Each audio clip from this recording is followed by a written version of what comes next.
Josh and I have a really cool guest. We have a brother over in, where are you, in Norway, Kai?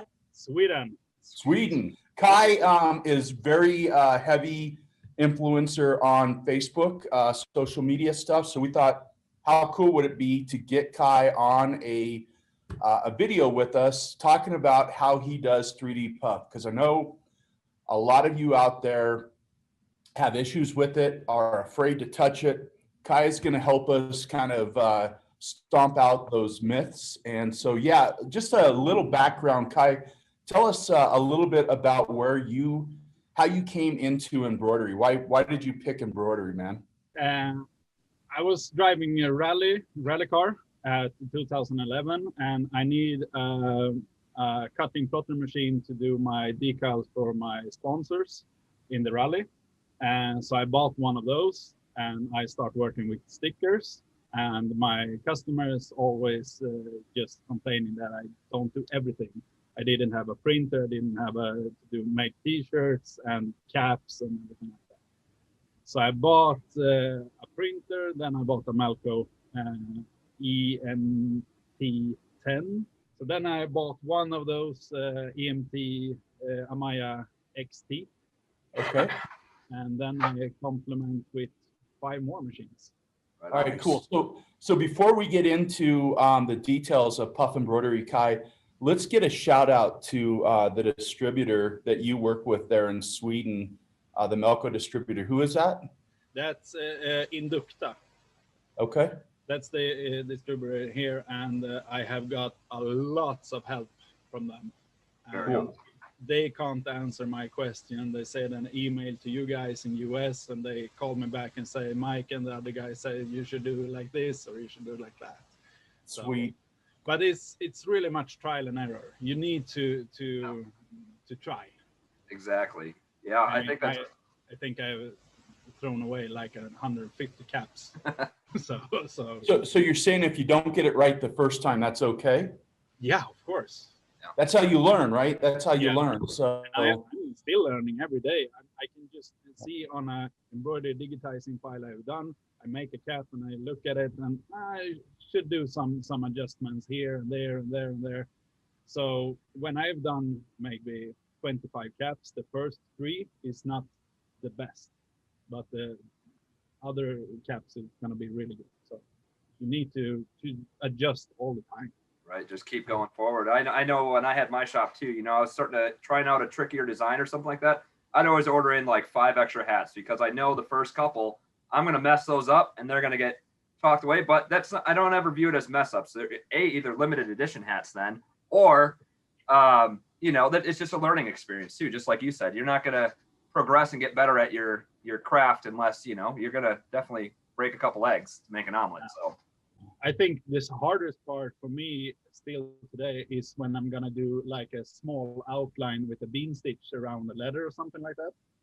Because the leather, when you do a satin leather, you always got some threads in the outside of the bean stitch.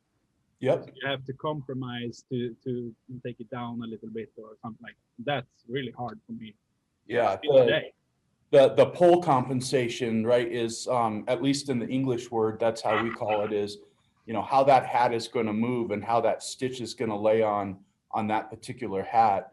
It's just because it's round, and if you have a seam on the middle of the cap, or if you don't have a seam on the middle of the cap, it's going to take some of the stretch.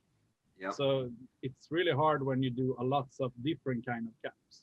Right. There is tons of variables with that too. Even if you look, at like a t-shirt, you get, a Gildan versus like an American Apparel, right? Both t-shirts, but one's a little bit lighter. It's a tri-blend maybe, one's a heavy cotton. Your pull comps and everything are going to be different on that too. So yeah, that's definitely. But what I have learned in embroidery, I always have in mind when I do my digitizing that I always do from the center out. Right. Pretty much everything. Even if I do a back on a shirt or something like that, I always go in the middle and out.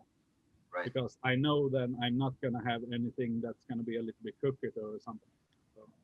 Yeah, or you don't get the material waving in and getting caught in between that fill, and you get that ripple look, or you get a gap in the stitches where that ripple shows through. Very good point, Kai. So Kai, why don't you take over the screen, bud, and show us a little bit of how you punch for foam. Yeah. So this is gonna be for a cap. It's 6.5 centimeters up. I don't know what that's gonna be in inch. So it's all good. So I take it like 6 centimeters because I can see the benefits with the beam. Yep. And if it's gonna go too high up, you're gonna have some crooked stuff in the top. And we always do center out, but in this case, I'm not gonna do a center out because the logo is not so wide. Right. So I think it's better to start from the right and go to the left. So I have insert some trims in my vector design. I always do vector design if I can because I think the insert stitch direction tool is really good if you have good vector graphic. And so that's a really good start. Now Okay, so just one thing, Kai, just so that our audience are with us.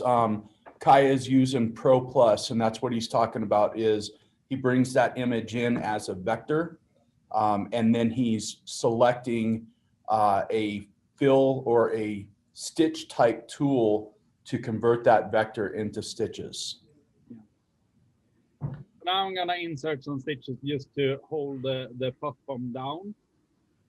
And then I'm gonna sew the edges. So we cut the edges of the foam, and the last part we're gonna cover the foam.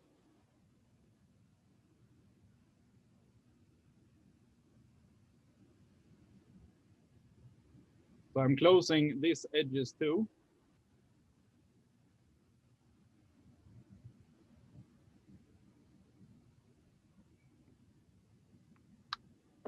Now I have just a normal walk input method, or what do you call it?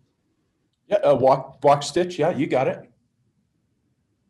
And then I'm gonna do a column stitch. I'm not used to this.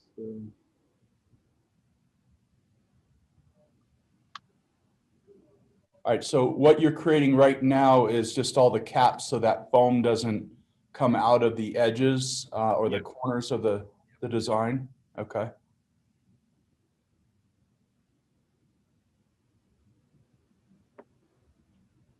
Those caps there are one of the main reasons you can't really take, a regular hat file and throw it on for 3D puff there. You got to have those caps in there to really, tie up that letter there. The digitizing is not the same Yep. for 3D puff as it is for a normal cap. And it's really interesting, Kai, in how you're not only are you capping the ends of the letters, but anywhere that there's a splice, you're also going in and adding some manual stitches to cap that area as well. That's a great point to make sure everybody is seeing. Because if you don't do that, it's gonna be, you're gonna have some foam sticking out. Of course, you can fix that with some heat gun and stuff like that, but the work is gonna be much harder for you to do a nice cap. And I think the time to do caps is always one thing too. You have to realize that you want to do so many caps you can in a short couple of time, so you can do more caps. Yep. Be productive. Yeah. So traveling the travel stitch or the walk stitch that Kai is doing between each one of the caps. So instead of doing a trim and moving to each one, it's going to be much faster to do that walk stitch in between each one, is what Kai is explaining. That's a great point. He's a rally racer. He's got that quickness in him. He wants everything to be nice and fast. Yeah, Scott and Nate is my biggest reason why I am where I am today, because I have learned pretty much everything on your YouTube channel. Melco University I'm still in there. I go in there maybe once a week. How do I do letters with a little bit crooked, or how do I space them? I mean, you forgot stuff sometimes. Yep. You need to go back in there and see and remind yourself. Yeah, those guys are awesome, aren't they? Yeah, they really are.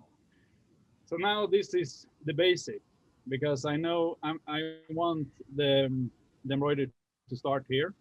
It's gonna go up and pulse here. It's gonna walk up here, and it's gonna cover up this angle here. It's gonna go over, down here, cover up here, and here you're gonna have the meat. So when I go up here, it's gonna go up, and then down and meet up here again. So that's why I put this ones in. So every time it's gonna meet up, I put in these ones, or I go in and make The overlap. Yep. overlap. Yeah. So Yep. I do like 5 stitches overlap all the time when the thread is gonna go over himself. But I think this is so big, so I want it to really cover up this. So now when I have this, I can use the walk stitch direction, insert stitch direction to.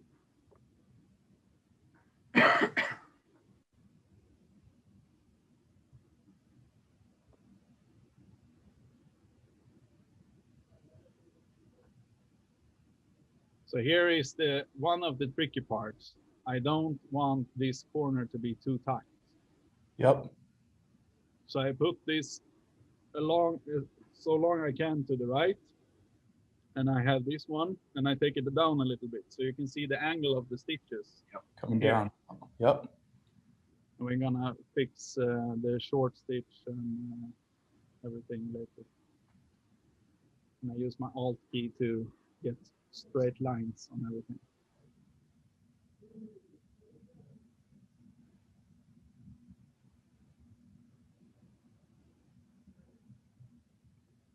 And it's the same thing if you have a corner like this. I don't want it to be too tight here, so I put it in a little bit higher up. Yep. Yeah, because if you have too much of that turn, then that just is giving it either too tight in the inside, too loose on the outside where that foam can stick out, right? Yeah, and you're gonna have a needle penetration on the same spot. It's gonna be too tight, so the needle's gonna stamp on the same spot plenty of times. So then you're gonna have a needle break or a thread break. Thread break. Yep. Good point. Good point. So now I'm going to properties and uncheck the box for short stitch. And I don't know what it's gonna be in inches or pixels or what you have kind of measures. I get millimeters in Sweden, so I got 0.16. Basically, that would be 1.6 density. Yeah, I think so, and it's really tight. Yep. And I got 0.0 here, and that's just because I don't want to have any limits for my satin stitch. Gotcha. So what that does is instead of, can you do an undo real quick, Kai, on that last one? So if you look up in the corners, you're seeing multiple stitch inputs. And as soon as Kai changes the use fill of greater than to 0, you'll see those stitches go away. So watch the corners, the upper corners of that design, see how that smooths out and looks like a real nice satin stitch. Good point. And then I turn off my underlay. Don't want any underlay at all. Because you already laid down your tack down stitches, so. Yeah.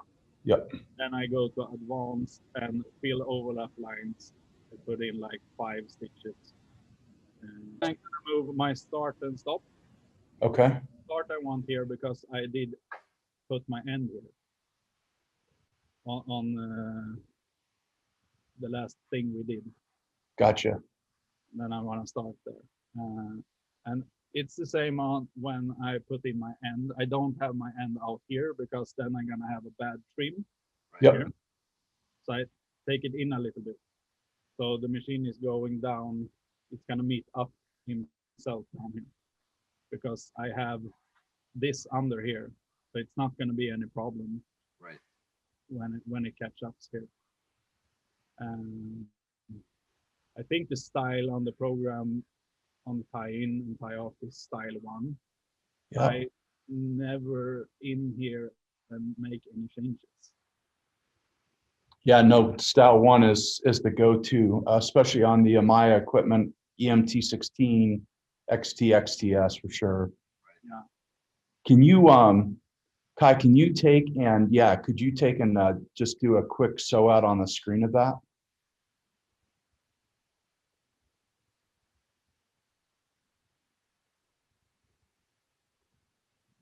So here we have a point. I didn't put in some stitches. Yep. Because I have the stitches here.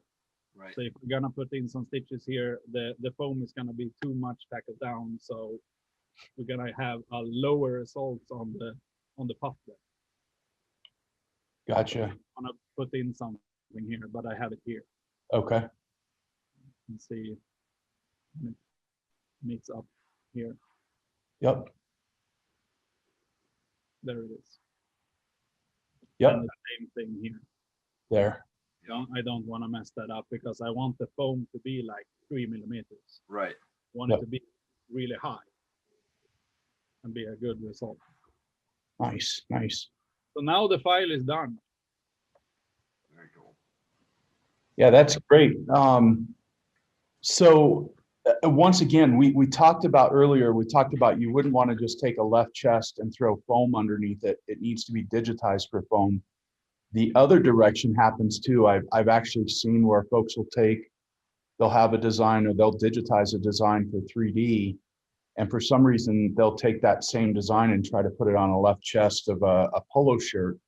And of course, the density of the design is so dense, so tight in the stitches that it's just going to chew through, piqué material or sports performance material. So make sure that you don't use a puff design on a non-puff application. Yeah, 2006 or 7 or something like that. Yeah. Ah, I'd like to point out too that everything that Kai is saying that he's doing on his older machine, this all applies to the EMT16X. So yeah, good deal. Yeah, well, and Kai, we probably need to talk to your distributor over there and have them talk to you about getting EMT16X in there, brother. he have already done that. Should we change the screen for OS? Yeah, let's switch over to Melco OS and see what kind of settings you're doing in Melco OS. there we go. So then I'm gonna turn it upside down. So we make it right on the cap.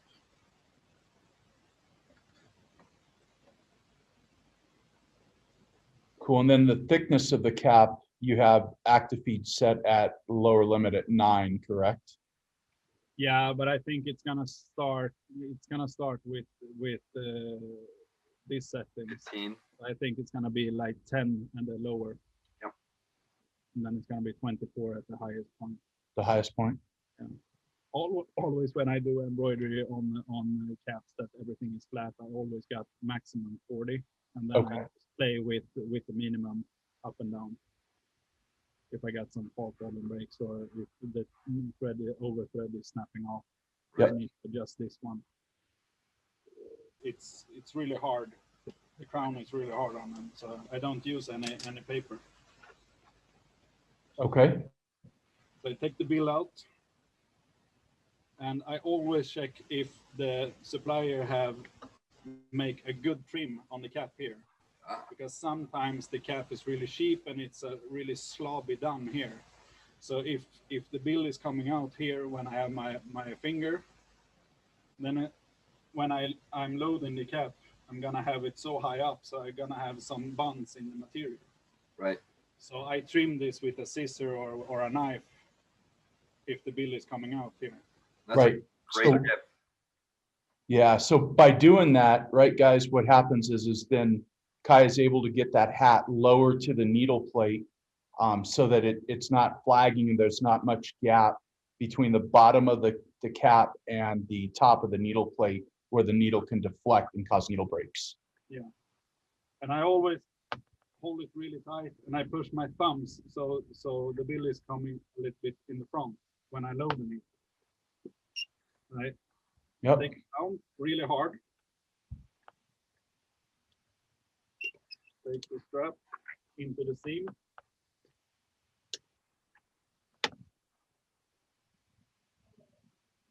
And it's really tight. Looks great. Cool. Made it look like you've hooped a couple hats before. Some caps. I always take the paper bill, put it on here, take this clip.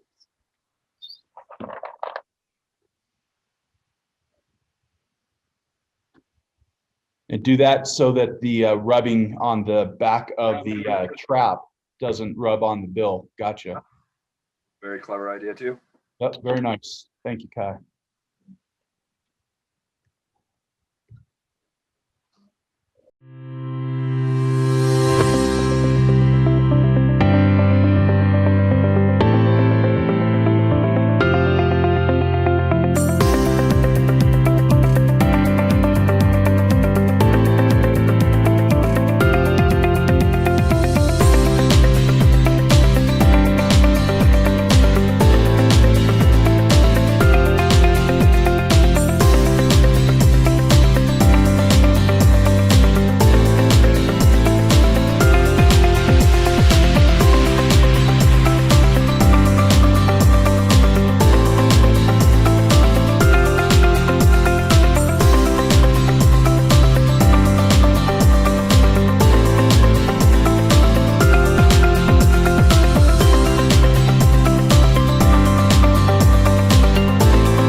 Awesome. That's a really cool design too, man. I really dig it. Yeah, that looks wonderful. One of those. Yeah, tell us what you're doing with that. I just brushing away some small puff things that some dust from the puff. Gotcha. So that looks like a shoe shining brush. Yeah, it's really soft. Yep. And I like that. You just make it clean. All the good tips and tricks over there. Yeah, it is. And learning all kinds of things about puff from our puff daddy over in Sweden. So of course you can see some of the white puff. You can put some more minutes in it, but it's a really good puff. Yeah, it looks great. We are closing the edges on the top, the meat up here, the meat's up here. Yeah. And that's good because that gave it, I mean, that looks uniform level wise. I mean, that looks like a 3mm puff all the way through. So yeah, that's great. Cool. Well, Kai, this has been very, very informative, buddy. Really appreciate it. Anybody that's watching this, if you got any questions, comments, please post them. We'll be answering them. And once again, all worldwide, like a guy like Kai being able to do puff, showing and sharing his tips and tricks with us today. Kai, we really appreciate it. Tune in next time. Awesome. Thank you. And thank you for all the great knowledge we get from the YouTube channel. We do. We love it. We love seeing, your success just off of, self-taught, watching all the YouTube and all that. It's great stuff. That's what we're here